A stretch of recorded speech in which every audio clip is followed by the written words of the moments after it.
Hey guys, welcome back to the channel. My name is Sydney, and if you are new here, this is just a place where we can talk about true crime, spooky scary stories, dark history, and anything else I got going on in my brain. Now, if you couldn't tell by the crackling fire and just my general absence right now, I'm without a camera, but I still wanted to pop in here to give a little Christmas video for you guys. Grab yourself a hot cocoa, get into your favorite cozy sweater, and let's get into today's video. The holidays are a time for togetherness, to reflect on the past year and get back to our roots and our old traditions. And with that being said, I thought that we could take a look at traditions from all over the world, some of the creepiest and kookiest that I could find. So let's get into our first urban legend. Our first little friend comes from South Wales, and its name is the Mary Lwyd. So the direct translation of the Mary Lwyd varies based on the source that you look at, but the two most common translations are Holy Mary, based on the nativity story, and Grey Mare, which we will see why in a little bit here. The origin of this tradition is thought to date back to about 1800 and has very religious roots. The Mary Lwyd is basically a horse's skull that's stuck onto a pole and being carried by a person that's underneath a cloth. This getup can be really simple, or it can include fancy ribbons and colorful sheets. And the skull itself can actually be very different depending on who's celebrating the tradition. So sometimes the skull is authentic, or it can be made from paper or even wood. The creation of the Mary Lwyd costume is actually part of the fun, as it's sometimes used as a group activity. The Mary Lwyd tradition usually takes place around Christmas and New Year's. The tradition includes this creature going from house to house around dusk with a leader and a small group of locals, some also dressed in costume. They then go door to door, asking for permission to enter through a song in a ritual called the punka. It reminds me of caroling, but much more terrifying.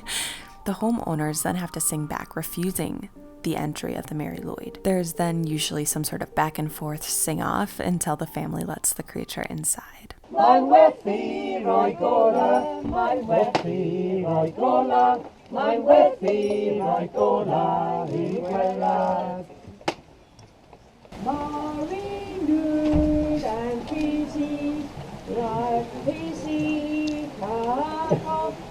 The group is then usually let inside the home where the entertainment continues, and there's also treats and drinks as well. It's believed that if the Mary Lwyd visits the home, that it's actually good luck for the new year. Like I said before, the show usually continues once inside the house with a performance between the Mary Lwyd and the leaders, where the leader would attempt to stop the Mary Lwyd from scaring the children. Although this tradition was very popular for most of the 19th century, at certain points the church condemned these types of traditions as being pagan and popish.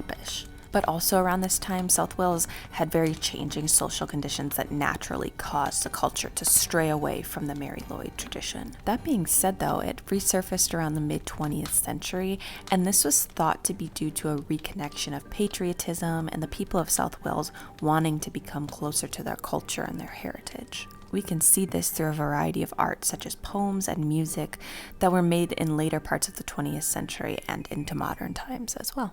Oh, sorry, I didn't mean to interrupt you there. I'm just popping in to say that today's video is actually sponsored by Pura Vida. So if you didn't know, Pura Vida makes colorful and fun apparel that gives such a fun and beachy vibe. They have everything from their famous bracelets to backpacks to t-shirts, and you can even get your jewelry customized, which is a really nice touch. And the best part of this company is that each purchase goes back to one of Pura Vida's causes, like giving back to local communities and eliminating carbon emissions. Click the link in the description and use code SydneyEliza20 to get 20% off your entire order. And that is an amazing deal, so make sure that you click that link right now, and thank you Pura Vida for sponsoring this video. Now let's get back into those urban legends. So our next story starts in the 1400s. A rich and powerful man lived in Alsace, France. He craved more and more power to the point that he began to make deals with the devil. And believe it or not, when the Pope heard about this, he was not very cool with it, and he banished the man from Alsace and took all of his money and his possessions. The Pope was like, "Do not fuck with the devil, my guy. Do not do it."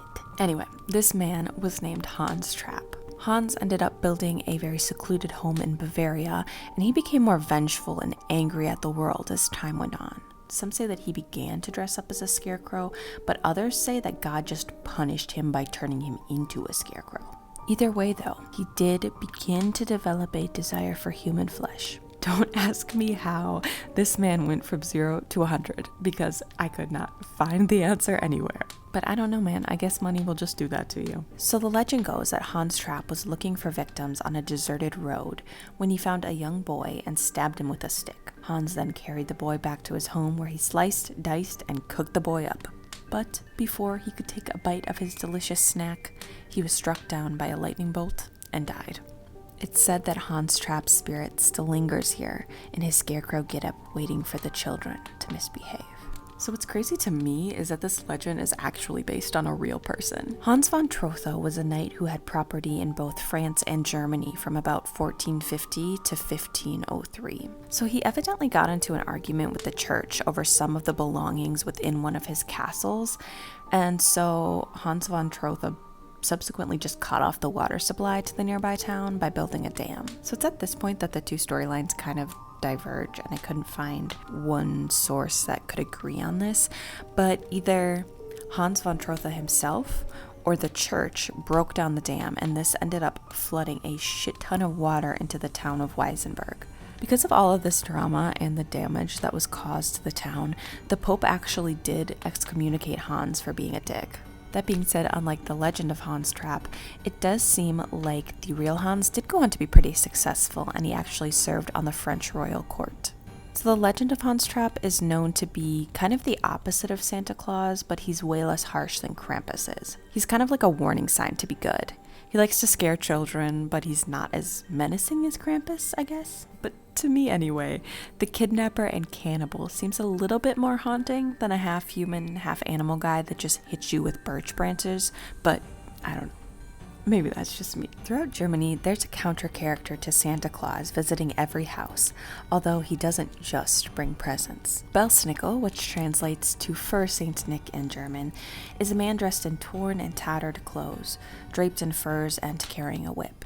Oh, judgment is nigh, for der Belsnickel ist I. He shows up right before Christmas and requires the answer to a question or a song. If you've been good all year, you will get candies or small gifts. And if not, well, now we know what the whip is for. Are you nuts? I judge you impish! Ow! Ow! This tradition was brought to America by the Germans who settled down in Pennsylvania, and Belsnickel continues to be a well-known character in that region. In the snowy mountains of Iceland, there lives a troll named Grilla, but we're not talking about her. At least not today. No, we're talking about her cat. Yule Cat is taller than most houses and becomes very active right around Christmas time. It will go around peering into windows and eating anyone that hasn't received new clothes for Christmas. It's thought that this original story was used as some sort of threat to get the farmers' workers to finish processing their wool before winter hit. Those workers would be given new clothes as a job well done, but those that didn't work hard enough,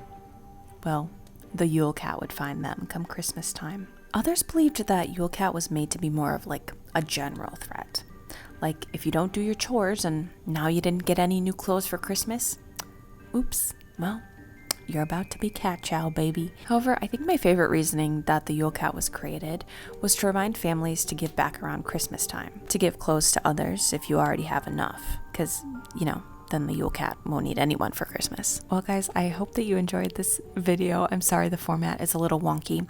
I do have, I think, one more video that's already pre-filmed and ready to be posted. I did order a new camera like almost a month ago and it still has not arrived, so I do not know how long I'll be without a camera. I might end up just taking a little break. It's crazy that on I think January 1st will be my first year on YouTube. It's weird. I'd like to thank everybody that has subscribed and joined this year. I appreciate each and every one of you. No matter what tradition you're celebrating this year or what holiday, or if you decide not to celebrate, I hope that you guys have a good little break. Take some time for yourself. Take care of yourself. And I hope you guys have a very, very, very happy holiday. And I will be talking to you guys soon, okay? Thanks for watching. Keep being the bad bitches that you are.